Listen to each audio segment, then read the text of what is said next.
Happy fall, and aren't we all glad that it's finally here?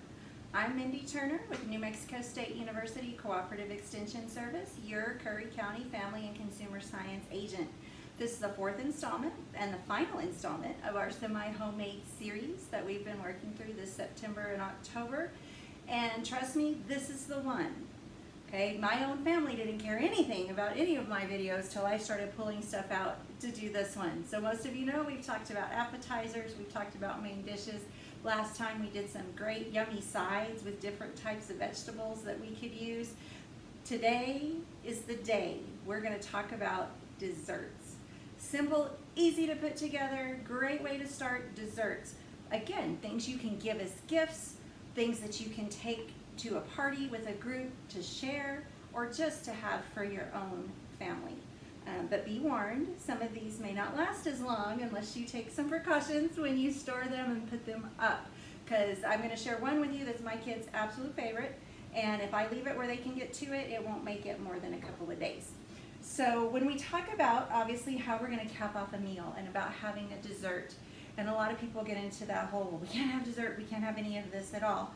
Depending on what your dietary restrictions are, that may be the case.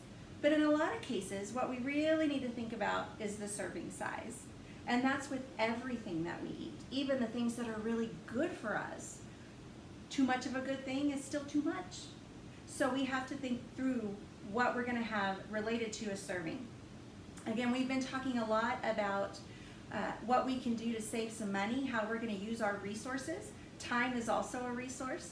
So if the only way we can get it put together is under a time constraint, it may cost us a little more to make it in that instance. Ideally, we want to look at how our family resources balance out and figure out, hey, what do we have the money to do and provide? And so one way that we can help you do that, we have our publications through New Mexico State University and the Cooperative Extension Service. The one we've been highlighting for this newsletter and this series is managing your money. Where do I begin? It's got a lot of great tips about just thinking about what money's coming in, what money's going out, and maybe how you can make those things balance a little better. Again, everyone's been really worried after COVID and with what we've been dealing through with work and jobs and how things have changed in the last several months as to how and where their money comes from and the best possible uses for it. So this is definitely something that can be helpful to you. We also have, I mentioned the newsletter. It comes out every couple of months. If you'd like to be on the list to receive that newsletter, so for the one for September, October, we'll include all of the recipes that I've shared throughout the video series. You can get that over email. You can get that a hard copy in your mailbox at your house. Go to our website, curryextension.nmsu.edu. There's a tab for Family Health and Wellness. Click on that one. Sign up for the newsletter. Just follow the steps there to do that, or simply call our office. We'd be glad to sign you up, get you added to that list. So let's get underway. What we're going to do today, I'm actually going to show you, we've been working on using pre-made items to make things, but for some of those, we've talked about actually making your own pre-made item. So that's what we're going to do with this one as well. We are actually going to make your own cake mix, so that if you don't have a cake mix on hand, or if you just determine you just don't want to use a regular old boxed cake mix, you can make your own and keep it in your cabinet. These are also another thing that make a great gift if you wanted to share or pass it on to someone else. So it's pretty simple, it's pretty basic. Flour, we're going to have 2 cups of flour. I've already sifted this and gone ahead and put it into this particular bowl because I want to be able to pour it all out later. So that's what you're going to start with, are your 2 cups of flour. We're going to do about 1.5 cups of sugar. Remember, cake is a dessert. It's meant to be sweet. And it's one of those things, if you're using a sugar substitute, depending on what substitute you're using, is going to affect what you can bake and how you bake it. So consider those things if you're putting together something that you need to be sugar-free or to use a different, a substitute type option for that. So there's also, when you go to the store, you can purchase gluten-free flour. There's gluten-free cake mixes, sugar-free cake mixes, things that are already balanced out like that for you. Some of those things are going to take a little experimentation, because part of what happens whenever you change the texture, when you change the molecular makeup of something that you're using in a baked good, it's going to change the end product. So it's a matter of being prepared for the fact that if you use a gluten-free flour, it's not going to be exactly like the dish that had the gluten in it. Okay, and in most cases, that's perfectly okay. It's still good. It's just different. So you have to understand what your expectations need to be for that. Okay, so for this, we're going to go ahead and add our 1.5 cups of sugar to our 2 cups of flour. And I'm just going to push all that down in there to get it through so that it's all mixing together. Okay, so then the next thing that you're going to want to put in here, this is a tablespoon of baking powder. Now let's talk about why baking powder is important to a lot of the things that we make. It's going to be necessary to make it rise. When you want it to puff up, and there's a whole lot of chemistry terms that go along with this, but basically it creates the gas pops, it makes those little bubbles, and it all gets that beautiful texture on the inside and makes it where you've got a puffy cake or a puffy bread. So that's what you're going to do with your baking powder. Soda will do the same thing. Part of what we do with baking soda is help things rise, but the two different, the powder versus the soda, they interact differently with the other ingredients. So it's important when you have a recipe to follow or when you're experimenting to think about what all is going in there together and whether or not you need soda or powder. There is a difference. So read very closely. Typically powder is going to come in a can. Soda is either in a box, sometimes in a bag if you're getting a bigger supply of it. So be sure that you look and make sure you've got the one that you need. This is baking powder. Okay, also because they make things rise, they're an active type ingredient, they need to be activated. So there's something that you're going to want to shake it up when you get it out to use it. And usually when we're making, if it's cakes, cookies, things like that, we're going to sift our powder in with our flour so that it's already activated. For the purpose of this, we are not going to make the actual cake itself right now, so I didn't go ahead and do that. So you would add in your baking powder, okay, and again, that was a tablespoon. And you know what? You're done. This is a white cake mix, a basic cake mix that you can just then pull out of the cabinet and whip up to make a cake. So to make the cake, you're gonna add 3/4 cups of milk, a teaspoon of vanilla, if you want it, okay, 1/2 cup of butter, and 3 eggs.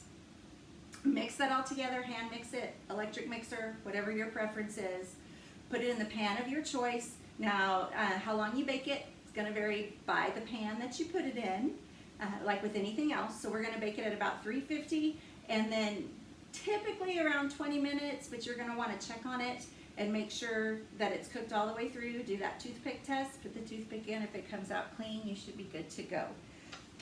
If you wanted to make same cake mix, but you wanna make it chocolate, you're just gonna add 1/2 cup of cocoa powder. This is just plain old cocoa powder out of the can.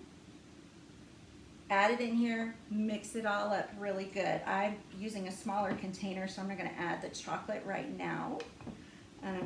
But so then what you're gonna wanna do with this is store it. Again, we want it to be airtight. So typically a simple way to do that, this is just a zip top baggie. This one is actually quart size, which is gonna be about the right size to hold this. And then I've written on the outside, I dated it. It's gonna be good for about 6 months in your cabinet in a dry, wet place, as long as it's sealed airtight, 6 months with your cake mix. And then I labeled on it what it is, that it's gonna be baked at 350 degrees, and I've listed off those additional ingredients that you would add when you pull it out to actually make the cake. So again, a nice gift that you can give to someone, or just something that you can put up in your cabinet. Why would we want to do this? Well, a 5-pound bag of flour is going to make 10 cake mixes. So think about that when you look at your cost effectiveness and what you can do. It's going to make 10 cake mixes. I know that because the other publication we've been talking about this time is In a Pinch Food Yields. And I know from looking at that a 5-pound bag of sifted flour has got 20 cups in it. So that's good for me to know, especially if I'm making things ahead and I need to make sure I have plenty on hand to use. A lot of us in the rural area, we know we have to buy things ahead and have it with us in order to be able to use it. So another important tip We were just talking about this the other day in my office. A lot of us may keep flour in the freezer for just that reason. When you pull your flour out of the freezer, it needs to thaw. Even though it's a powder, it doesn't freeze solid like a block of ice. It is still cold. And again, as we want to activate those ingredients and they all work together, flour needs to be room temperature. So give it that opportunity to thaw before you actually put it into a recipe. Okay, so now that semi-homemade piece that we want to talk about, some different types of things that you can make. These are all desserts that were made with a cake mix. Very simple. Said at the beginning, we're so happy that it's fall, and oh, this one got to smell like fall. So this first one is apple spice, and you can make this into muffins. You can make it into little loaves. I've done everything just kind of the flat square types today, just to show you. But so this is 2 cups of applesauce, a spice cake mix, so it's just a pre-made box mix, and that's it. You can see some little chunks in here, because you can also dice up an apple if you'd like to add that in there. It smells like fall. It has all those great spices in it, and it's got that appley piece to it. This would be a good one then. It's obviously a healthy alternative. It's got that applesauce piece to it. It might be a good breakfast spread. Again, if you make it as muffins, it'd be something that you could use for muffins or a healthy snack throughout the day. So we're really happy with how that one did. Like I said, just the way it made the house smell was a great experience for us. So I'll keep working my way this way. The other 3 that I have to show for you today are the same ingredients. All you change is the type of cake mix that you want to put. So they involve using 5 tablespoons of butter. I use just the basic stick unsalted butter. Whatever you prefer, whatever you have on hand will work fine. 5 tablespoons.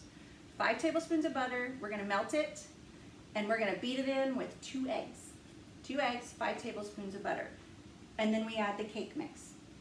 So for this one, this is a snickerdoodle cake. Snickerdoodles always make me think of my grandmother. So it's that cinnamony smell, it's that wonderful blend of those flavors. It's eating the raw ones that we had rolled in sugar, oh, don't tell that part, that we had rolled in sugar and cinnamon when we were supposed to be helping her make the cookies, all of those things that bring back those childhood memories. So this one, like I said, is a snickerdoodle cake, kind of. Really what we're thinking of is a bar cookie. So you could actually roll these out, use them, scoop them out, sprinkle the cinnamon sugar on top and bake them as a cookie. Or you can bake them like this in just a regular 9x13 pan and cut them. All of these recipes, depending on what size pan you have, would like to use, what thickness you want things to be. If you want these to be thinner, you can use like a jelly roll pan where you can smooth them out further. If you want them to be thicker, like I did with the apple spice, you can use the square pan. It's just gonna depend on exactly what you want. And for the most part, if you look on the back of that cake mix, where it gives you some ideas as to how long to cook those different types of pans, that's gonna help you figure out how long you wanna cook this. The bulk of them, it's gonna be 20 minutes. Okay, it's gonna be that 20 minutes at the 350, and then you're gonna wanna take it out. Snickerdoodle, this is the white cake mix with the butter and the eggs. Sprinkle cinnamon and sugar on top. A great thing that you can add and do with this, these are just colored sugars. So like see I have a blue and a yellow and a green, that's just what I happen to have in my cabinet. You could get orange, maybe the orange and the yellow or even a little bit of red and give it that nice fall look, maybe for an extra Thanksgiving dessert that you can put out there for the kiddos, or again, something nice to share, make a nice teacher gift if you wanted to do something like that and just give it really that fall look, or Christmas colors if you're working on getting ready that close to the holidays. Okay, so then we'll come over here. All of these, because I can see it more in this one, they will puff up high, and then as they cool, they will slide down because they're more a cookie than a cake.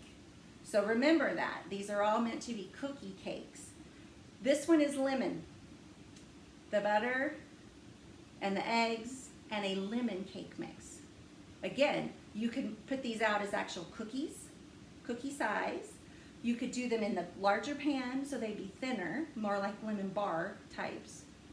Or again, I did a little square pan so they're gonna be a little thicker. And just watch how long you cook.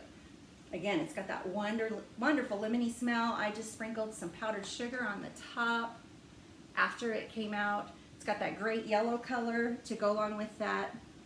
So just again, something yummy, a little bit different. Typically, lemon bars can be very difficult to make, or even to make, big, beautiful lemon bundt cakes, one of my favorite things.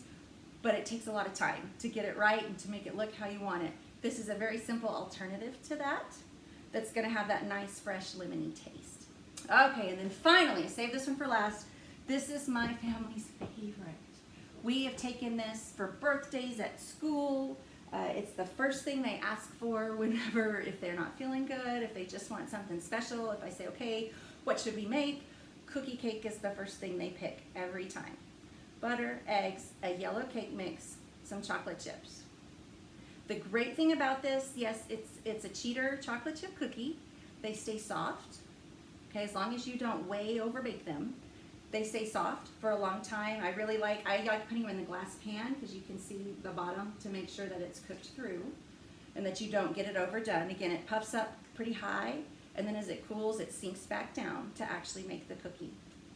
Okay, so, and then I like this pan because it has the top that goes on it. It seals it airtight so that you can save it for hopefully a few days, that you can have that. I did mention one of the things to think about with all of these is the serving size. Now, in my house, they think half of this big pan is the serving size of this cake. Obviously, that's not the case. So think about especially when you go to slice things, I'm gonna hold this up here so you can see it. Just a couple inches is all you need to make a serving.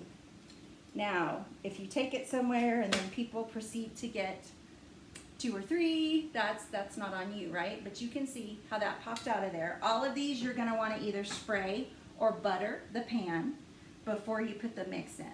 Okay, so that fell back here on my baggie. Okay, so you can see what would be a normal size. Think about your serving sizes instead of eating nothing but dessert. We've talked about your appetizers, we've talked about your main dish, now we've had your side dishes, now we're ready for dessert.